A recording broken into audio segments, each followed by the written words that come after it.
कानून और मूल निवास के लिए आंदोलन चल रहा है और पूरे प्रदेश में ऐसी कोई जगह नहीं बची जहां ये आंदोलन या बैठकें या रैली नहीं हुई।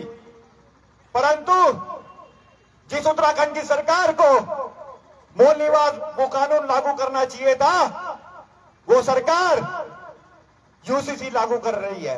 कितनी बड़ी शर्म की बात है। जिस यूसीसी के लिए कोई आंदोलन नहीं हुआ, पूरे पहाड़ में कोई आवाज नहीं उठी, पूरे ऋषिकेश देहरादून में कहीं आवाज नहीं उठी, उस यूसीसी को इन्होंने हमारे ऊपर थोप दिया गया है। इस सरकार को मैं एक बात बता देना चाहता हूं, हमें भी यूसीसी चाहिए, पर हमें यूनिफॉर्म सिविल कोड नहीं चाहिए, हमें उत्तराखंड सिविल कोड चाहिए। उत्तराखंड सिविल कोड हमारे उत्तराखंड की सिटीजनशिप आपको बतानी पड़ेगी कि उत्तराखंड में मूल निवासी कौन है।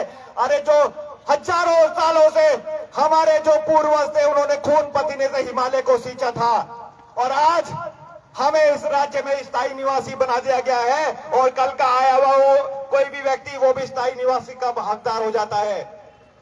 तो क्या हमें इसको बर्दाश्त करना चाहिए? आप एक बात बताइए, क्या आप बर्दाश्त कर सकते हैं इस चीज को? जो कल आ रहा है वो भी हमारी जमीनों में भी डाका डाल रहा है, वो हमारे युवाओं की नौकरियों में भी डाका डाल रहा है और उसके बाद वो हमारे लोगों को, हमारे समाज को गाली दे रहा है। आज स्थिति ये हो गई है और जिस तरह से आपको इन सरकारों की मैं बात बताना चाहता हूं कि ये सरकार किस तरह से पहाड़ विरोधी सरकार है, उत्तराखंड विरोधी सरकार है। दिनेश चंद मास्टर जी को अपार समर्थन मिल रहा था, अपार प्रेम मिल रहा था, पूरा जन समर्थन मिल रहा था, लोग हजारों की संख्या में उनके पीछे चल रहे थे और मास्टर जी का जो डर दिख गया था इनको, उत्तराखंड की सरकार को, इन्होंने, हम सब जानते हैं कि जब हम ग्राउंड में घूम रहे थे, हम तो चुनाव में थे, हमें पता था कि मास्टर जी तो एक तरफा चुनाव जीत रहे हैं, परंतु ये भाजपा की सरकार, जो ये पहाड़ विरोधी सरकार है, इनको पता था कि दिनेश चंद मास्टर जी मेयर बन जाते तो सिर्फ ऋषिकेश में नहीं, पूरे प्रदेश में एक जो पहाड़ियों की जो लहर थी, जो मूल निवासियों की लहर थी, उस लहर को गांव गांव पहुंचने तक कोई नहीं रोक सकता था, कोई नहीं रोक सकता था।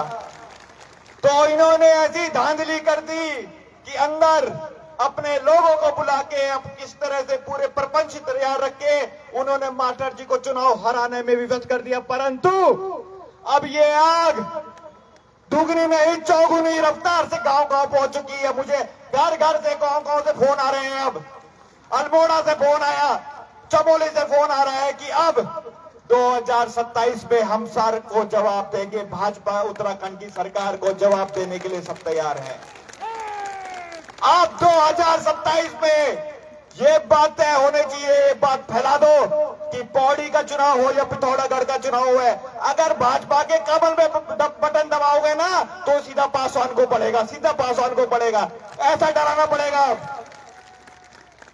और एक नई ताकत खड़ा करने का समय आ चुका है। हमने अपने उत्तराखंड को बर्बाद होने से अब नहीं दे सकते। मेरे घर में मेरे पिताजी राज्य आंदोलनकारी थे, माताजी राज्य आंदोलनकारी थी, मेरी नानी राज्य आंदोलनकारी थी। मेरी नानी कह रही तू कहां जा रहा है, इन्होंने ऋषिकेश में मास्टर जी को हरा दिया। वो रो रही थी उस दिन।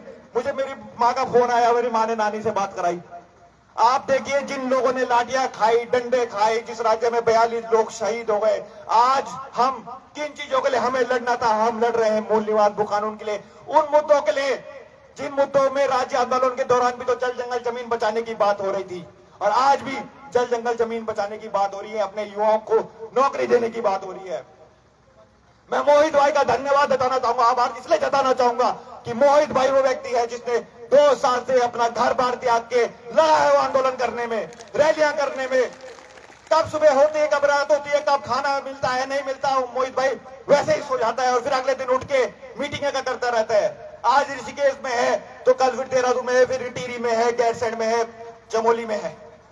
तो हमें उनको ताकत देनी है और हम सबको अब चाहे वो पासवान हो या अग्रवाल हो, सबको जवाब देने का समय आ गया है, चाहे वो उत्तराखंड के मुख्यमंत्री हो, क्योंकि इन्होंने बहुत हल्के में ले लिया है उत्तराखंड के आवाजों को, युवा शक्ति को, मातृशक्ति को। अगर हम ये राज्य बनाने के लिए 42 शहादतें दे सकते हैं, तो इस राज्य को बचाने के लिए हम इतना बड़ा आंदोलन कर देंगे कि पूरा उत्तराखंड नहीं, पूरा दिल्ली तक आवाज जाएगी। अब हम झुकेंगे नहीं। और आज ऋषिकेश की महारैली की ये जनसभा के बाद पूरे उत्तराखंड में बैठकें होंगी। पिथौरागढ़ भी जाएंगे, अल्मोड़ा भी जाएंगे, उत्तरकाशी भी जाएंगे, चमोली भी जाएंगे, गैरसैंण भी जाएंगे। अब उत्तराखंड का कोई कोना नहीं छोड़ेंगे। और इस भाजपा सरकार को जो ऋषिकेश के चुनाव में इन्होंने पूरा का पूरा जो साजिश रची, इस ऋषिकेश की चुनाव की साजिश को पूरे प्रदेश भर में हम लोगों को गांव-गांव तक बताएंगे, पूरे घर घर जाएंगे, गांव-गांव दौड़ दौड़ सब यूं पहुंचना।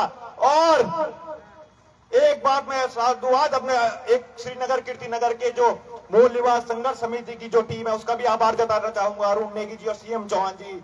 उन लोगों ने कीर्तिनगर और देवप्रयाग क्षेत्र के गांव-गांव में पहुंच रहे हैं, वो मुकानून मूल निवास के लिए जन जागरूकता अभियान कर रहे हैं, घर घर तक पहुंच रहे हैं, द्वार द्वार तक पहुंच रहे हैं। और उन्होंने जनता को जगाने का कार्य शुरू कर दिया गया है। और आप सबको अब एकजुट होना पड़ेगा, क्योंकि यही मौका है। इसके बाद मुझे नहीं लगता हम अपना अस्तित्व बचा सकते हैं। हम ये देख रहे हैं किस तरह से हमारी नौकरियों में कब्जा हो रहा है, हमारी जमीनों में कब्जा हो रहा है, किस तरह से हमारे जो दो युवा हैं, अंकुश चौहान को भी आपने कल देखा होगा, किस तरह से उसपे पुलिस गुड़गांव से उठा के उसको देहरादून रातों रात गिरफ्तार करके लाया गया। और सिर्फ इसलिए कि उसने नेशनल गेम्स पे जो 1-1 लाख रुपए में जो मेडल बिक रहे थे, उसका उसने पर्दाफाश किया, उसको अपने फेसबुक आईडी से पोस्ट किया। मैं इन युवाओं का बहुत धन्यवाद जताना चाहूंगा कि ये युवा डरता नहीं है। अंकुश चौहान को जब ये ला रहे थे पकड़ के, अंकुश चौहान ने बोला, अपना फोन देने से मना कर दिया, बोला मैंने कोई अपराध नहीं किया है, मैं पहले अपने वकीलों से बात करूंगा, तब जाके मैं आपको कुछ बयान दूंगा। तो आज हमें इन युवाओं को ताकत देनी है। और ये सत्ता जो कर रही है कि रातों रात गुड़गांव से देहरादून जो लाई है अंकुश चौहान को, ये कोई कानूनी रूप से नहीं लाई है। कल जज ने फटकार लगाई है इनको, पुलिस वालों को और उत्तराखंड की सरकार को। ये तो एक किडनैपिंग हो रही है, ये तो पुलिस द्वारा किडनैपिंग हुई गई है। तो आप ये लगाइए, एक व्यक्ति के खिलाफ मैंने केस इसलिए दर्ज किया था कि उसने पहाड़ी टोपी के लिए ये बोला था कि ये एक मुसलमानों की टोपी है, एक तानाशाह की टोपी है। तो वो एक सोशल मीडिया में, ट्विटर में एक फर्जी आईडी थी, उसके खिलाफ मैंने केस दर्ज कराया था। और मैंने बोला था ये व्यक्ति कौन है, इसको जेल में जाना चाहिए, हमारी भावनाओं को ठेस पहुंचा रहा है। परंतु उस व्यक्ति को पुलिस ने आज तक पता नहीं लगा पाई है कि वो व्यक्ति है कौन। और अंकुश को पकड़ने के लिए जो पहाड़ की बात कर रहा है, जो मूल निवास की बात कर रहा है, मुकानून की बात कर रहा है, उसको ये गुड़गांव से पकड़ के ला गई रातों रात। आप बताइए इनका प्रशासन, जैसे कि आतंकवादी को ट्रेस किया जाता है वैसे इस अंकुश चौहान को ट्रेस किया गया है, इसके नेटवर्क को ट्रेस किया गया है, ये कहां रह रहा है, इसके गुड़गांव में इसके कमरे तक पहुंच गई। तो आप ये समझ सकते हैं कि उत्तराखंड की सरकार, शासन, प्रशासन, मुख्यमंत्री कितना घबरा गए हैं मूल निवास की बात से, कितने घबरा गए हैं भू कानून की बात से, और कितना घबराए हैं मोहित डिमरी के नाम से, और कितना घबरा गए हैं दिनेश चंद्र मास्टर जी के नाम से, जो ये डर गए हैं, बोगला गए हैं। अब हम तो पीछे नहीं हटेंगे, आप सब घर जाना अपने एक एक, और घर में अपने बच्चों के चेहरे में देखना एक बार कि उनके भविष्य में कुछ संकट ना हो जाए। इसलिए हमें एकजुट होना पड़ेगा, हमारी मातृ शक्तियों को एकजुट होना पड़ेगा। मातृ शक्तियों ने उत्तराखंड आंदोलन में नेतृत्व किया था, इस राज्य के आंदोलन का। अरे हम तो गौरा देवी की संतानें हैं, हम तीली रोतेले की संतानें हैं। हमें अपने इतिहास में देखना होगा, हमें वो इतिहास नहीं पढ़ाया जाता, वो जानबूझ के स्कूलों में वो इतिहास नहीं पढ़ाया जाता।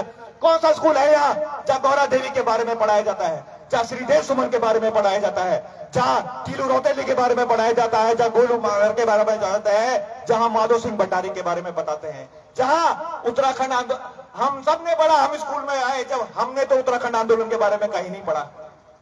जब हमने उत्तराखंड आंदोलन के बारे में नहीं पढ़ेंगे तो हमारे अंदर जो क्षेत्रीय अस्मिता है, उत्तराखंड आंदोलन पूरे इस देश का नहीं, पूरे विश्व का एक सबसे बड़ा क्षेत्रीय आंदोलन था।